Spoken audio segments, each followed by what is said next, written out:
भगवान की।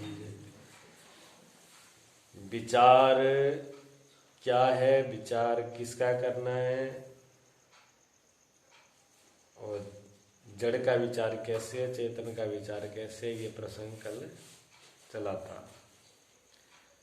ऊपर के 3 विचारों का उपयोग कैसे होता है।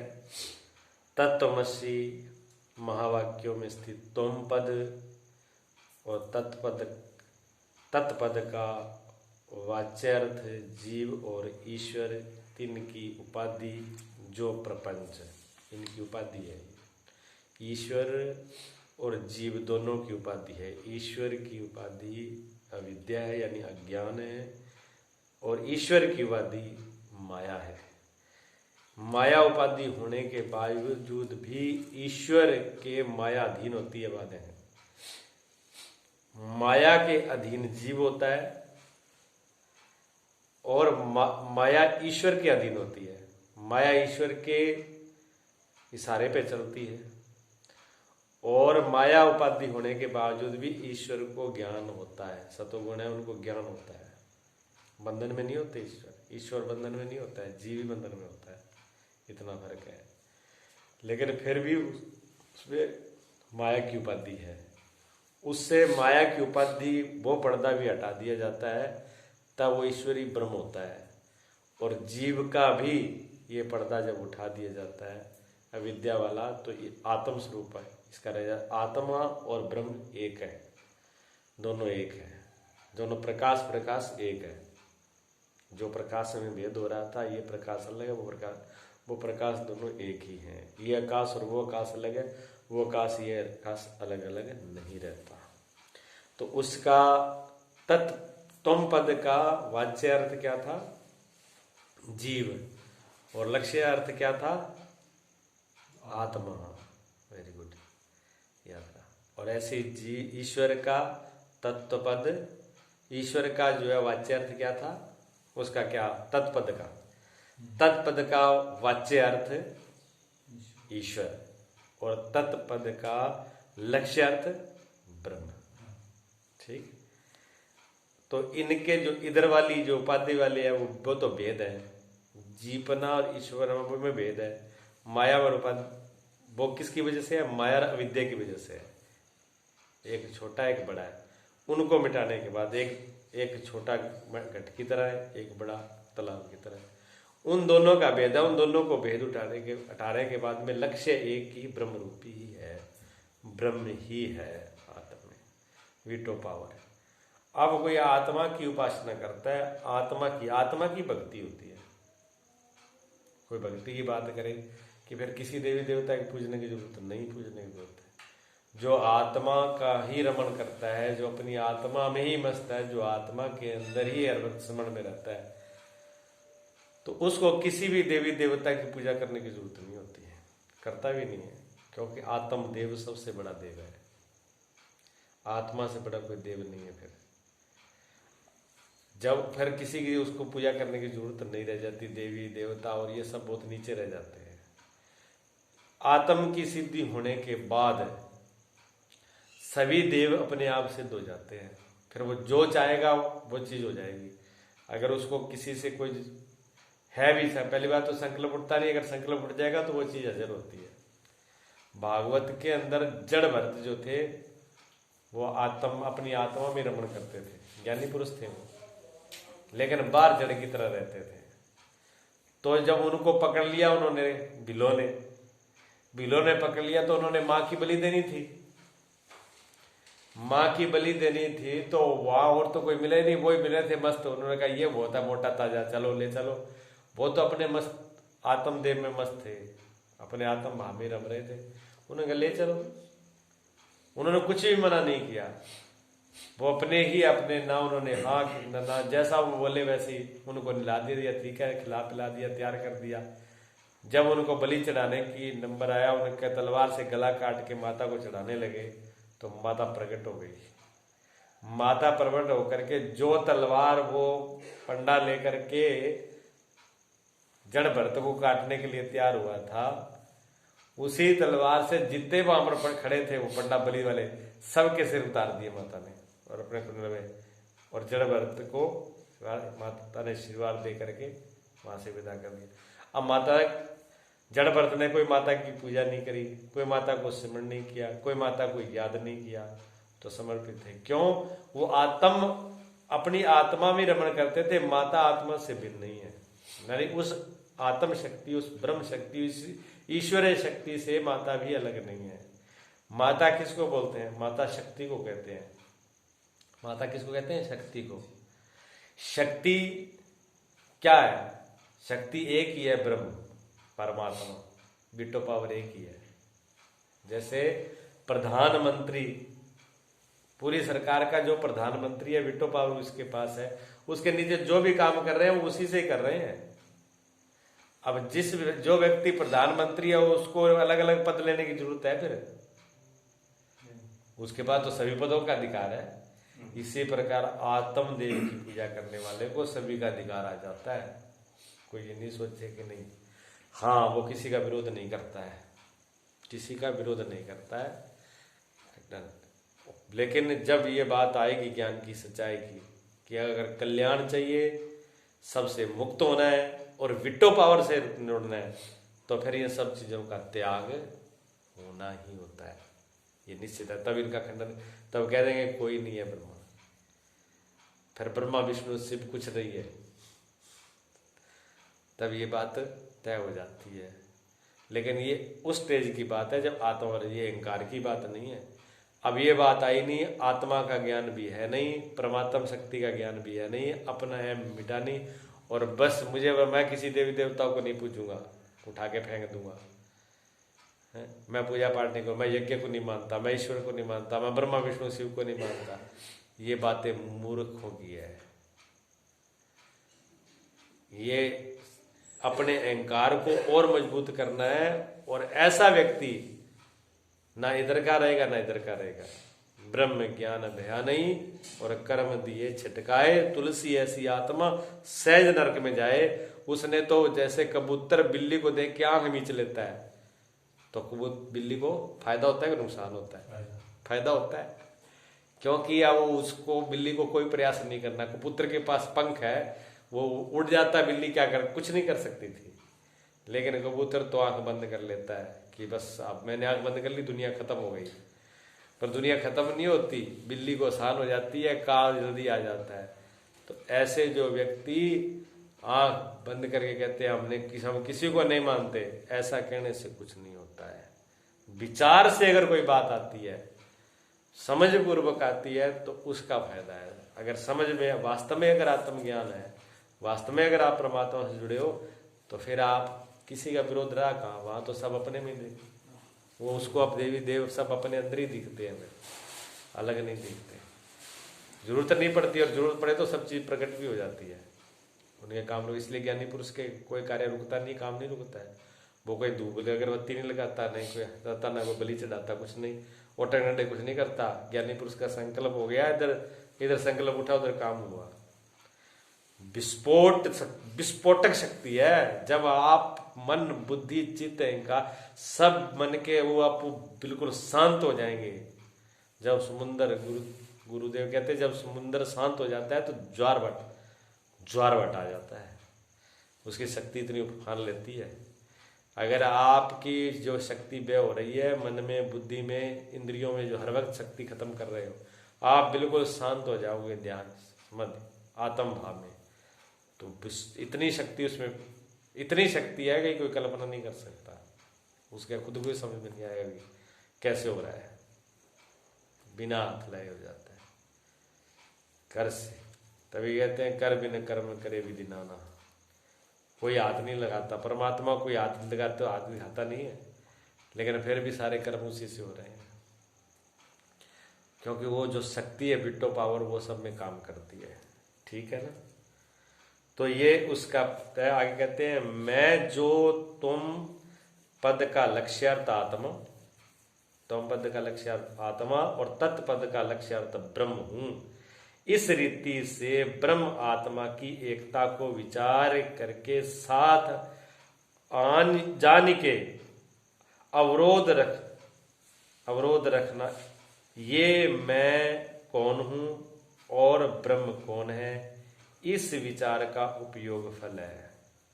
ठीक है, इन दोनों के बीच में अवरोध करके ब्रह्म और आत्मा ये दो है, तो फिर मैं कौन और ब्रह्म कौन है, इन दोनों का विचार करने का फल ये उपयोग का फल, विचार का फल है ये, इनका निर्णय करना।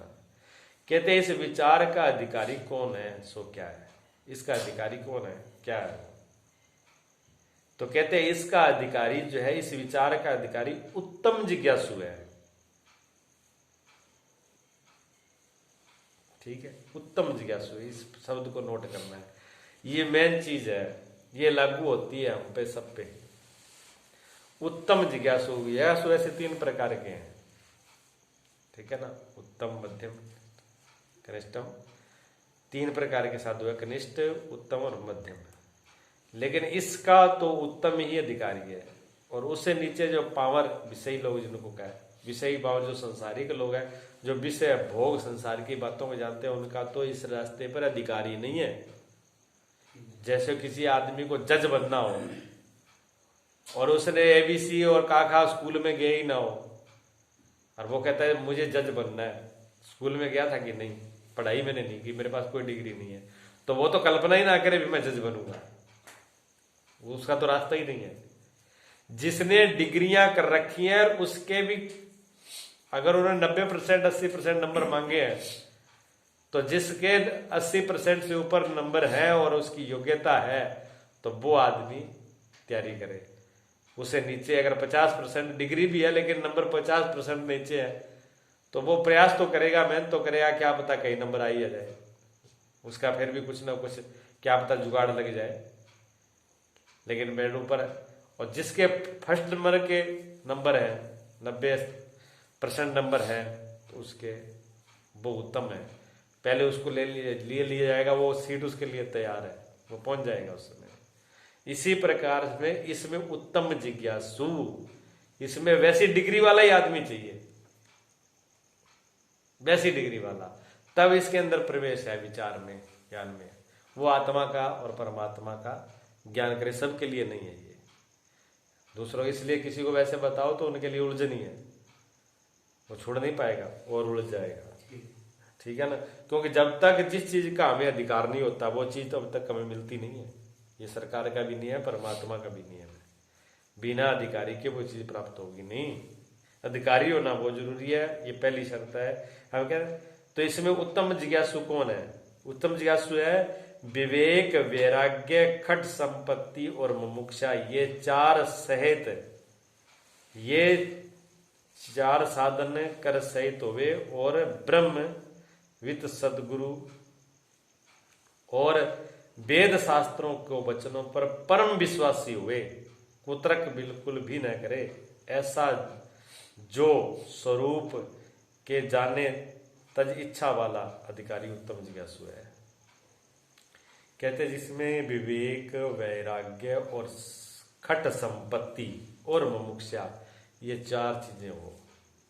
ठीक, विवेक, विवेक ने आपने सुना, निर्णय करने की शक्ति, समझने की शक्ति, जड़ चेतन की शक्ति हो, ऐसा व्यक्ति जो है वो इसमें अधिकार होता है।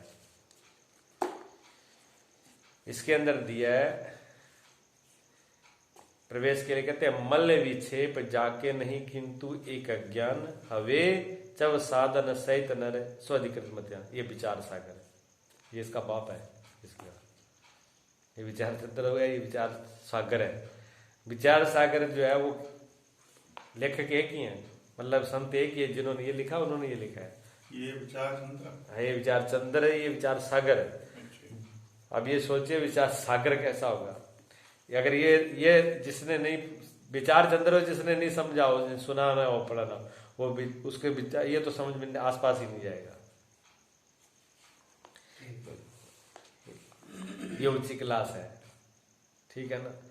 इसमें क्या करते हैं, प्रथम है कौन अधिकारी है, ये कहते हैं पहले तो मल विक्षेप दिए तो नहीं चाहिए, और क्या, प्रथम विवेक वैराग्य पुन सम आदि खट संपत्ति कही चतुर्थ मोक्षा, ये 4 साधन, 4 साधन इसका उत्तम जिज्ञासु के लिए 4 साधन है। पहला विवेक, फिर वैराग, फिर समाधि खट संपत्ति, फिर मुमुक्षा मुक्ष। ठीक है ना। अब अलग अलग इनको बताएंगे क्या है विवेक। क्या है विवेक? कहते हैं अविनाशी आत्म अचल जगताते प्रतिकूल, ऐसो ज्ञान विवेक है सब साधन को मूल। अविनाशी, जिसका विनाश नहीं होता, जो हमेशा रहता है। आत्म, जिसमें अज्ञान नहीं है। अचल, जो कभी हिलता जुलता नहीं है, हमेशा एक रस रहता है। जग ताते प्रतिकूल, जग उससे बिल्कुल प्रतिकूल है। वो अविनाशी है तो ये विनाशी है। वो आत्म है तो ये तम अंधकार रूप है। वो ज्ञान रूप है तो अंधकार रूप है। वो अचल है तो ये चल। संसार कभी रुकता है? देख लो, कोई चीज रुकती है संसार की? हर वक्त प्रति क्षण नष्ट हो रही है, प्रति क्षण नष्ट हो रही है, प्रति क्षण जा रही है। कोई चीज रुकती नहीं है। कोई भी संसार की चीज आज तक रुकी नहीं है, तो उससे प्रतिकूल है। परमात्मा सत्ता अविनाशी अतल आत्मा, उससे विपरीत है। ऐसा ज्ञान इन दोनों का जो निर्णय कर दे, अलग अलग कर दे, ऐसा विवेक, ये उन सब का फल है। ये इसको विवेक कहते हैं। ठीक है।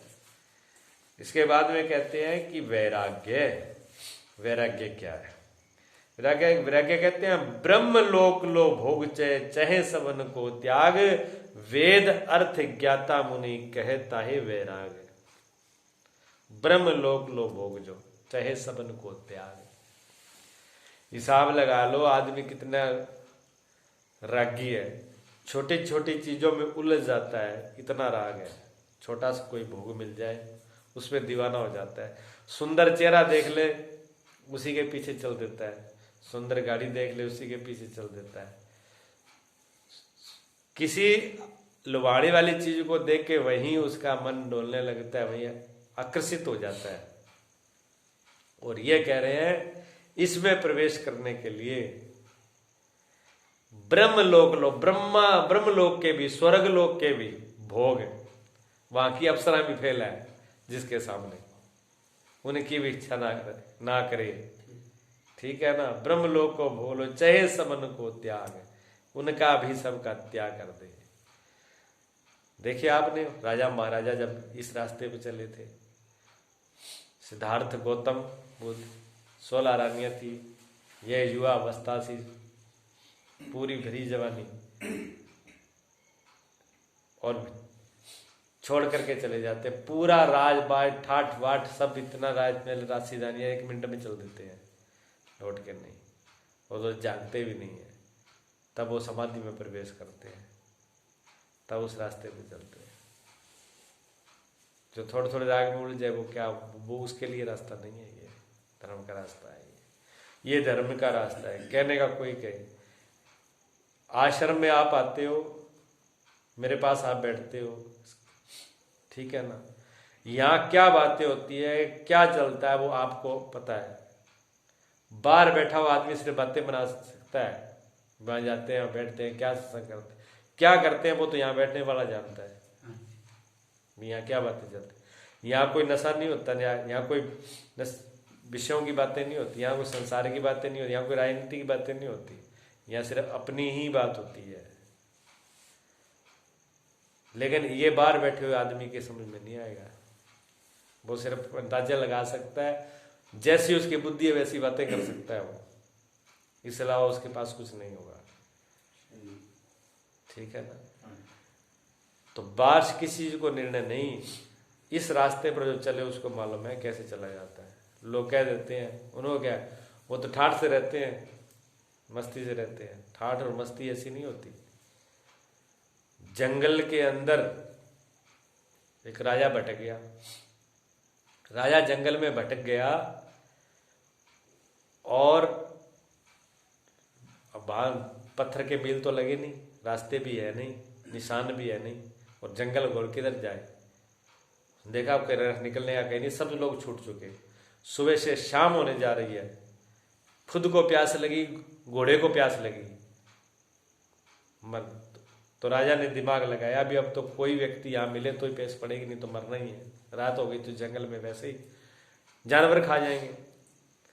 वो निकालेगा तो कोई यहाँ का व्यक्ति जो जंगल में रहता है वही निकाल सकता है, जिसको रास्ता पता हो। तो उसने देखा कैसे पता लगाए, तो एक संध्या के टाइम में धुआं उठ रहा था। तो बुद्धिमान व्यक्ति जो है उसने अंदाजा लगा लिया, अभी धुआं उठ रहा है तो कोई न कोई वहां पर व्यक्ति होगा, तभी धुआं आ रहा है। धुएं की सीध को लेकर के चला तो वहां एक संत थे, धुआं लगा हुआ था, धुआं चल रहा था, एक संत बैठे हुए थे अकेले लंगोटी पर, कोई नहीं था। उन्होंने प्रणाम किया, उन्होंने कहा संत समझ के राजा जो है भटक करके आया है, रास्ता भूल गया। उन्होंने बैठा, उन्होंने कहा आप आइए, कैसे आना, कि कैसे आना नहीं है, मुसीबत में आना हुआ, मैं आया नहीं हूँ, पहुंच गया हूँ प्रकृति रूप से, मैं रास्ता भटक गया हूँ। और ये सब बाद में पूछना, घोड़ा प्यासा है, आम भी प्यासी है, भूख भी बहुत जोर से लगी है, प्यास भी बहुत जोर से लगी है, सुबह से भटके हुए हैं। तो महात्मा जी ने कहा कि मेरे पास और कोई चीज नहीं है यहाँ पर, ना जल है ना खाने की चीज है, मेरे पास तो जंगली जानवरों का दूध है, वो दूध हम पी लेते हैं, उसी से हम गुजारा, दूध आपको पी लीजिए, प्यास भी बुझेगी, भोजन की भूख भी मिट जाएगी। उनको 2 लीटर दूध दे दिया। 2 लीटर दूध राजा ने पी कर गए, राजा के प्राण में प्राण आए, दूध पीने में प्यास भी बुझ गई, भूख भी खत्म हो गई, घोड़े का भी प्राण कर दिया। अब शांति से उन्होंने कहा ऐसा ऐसा रास्ता है, ऐसे आप बाहर निकल जाओ। राजा बाहर निकल गया, जैसा उन्होंने बताया रास्ता, जंगल से बाहर घर पे पहुंचा, लेकिन राजा बहुत विक्षिप्त हो गया। राजा की इच्छाएं, वासनाएं, कामनाएं इतनी हो गई कि उसकी समझ पूरी रात जो है राजा सो नहीं पाया अपने कामना के बस। सुबह उठ करके राजा ने कहा कि देखो, मैंने एक बार महात्मा के पास दूध पिया और वो पता नहीं दूध किस चीज का है, जिसने मेरे मन को विक्षिप्त कर दिया। और वो साधु तो रोज दूध पी रहा है वहां, उसके मन का क्या हाल होगा। मैंने तो एक ही बार पिया है, और एक बार पीने में मेरी ये हालत है कि मैं पूरी रात सो नहीं पाया। तो वो साधु तो रोज पी रहे हैं, उनकी क्या गति हुई होगी, ये पता शंका होगी। देखूं महात्मा कैसे जी रहा है। वो मन में प्रश्न उठ गया, उस प्रश्न को लेकर के वापिस पहुंचा जंगल में। संत तो सिद्ध पुरुष थे, जान गए मन की शंका, वे राजा के दिमाग में बैठ चुकी है। उन्होंने कहा कोई बात नहीं। उस दिन राजा ने कहा, महात्मा जी ने कहा आओ बैठो राजन, आज तो दूध बहुत रखा है, पीजिए। उस दिन तो कम पिलाया, उस दिन तो कम पिया था, आज खूब पिलाऊंगा। उन्होंने कहा तब पिया तो बड़ी आफत थी, लेकिन महात्मा को मना भी नहीं कर पाया। उस दिन 2 लीटर 5 लीटर कस के पिला दिया राजा को। कस के पिलाने के बाद में कहने लगे राजा ना, वैसे तो मुझे कहना नहीं चाहिए, लेकिन मुझे आप पे दया आ रही है इसलिए बता रहा हूँ। आज के 5 दिन बाद में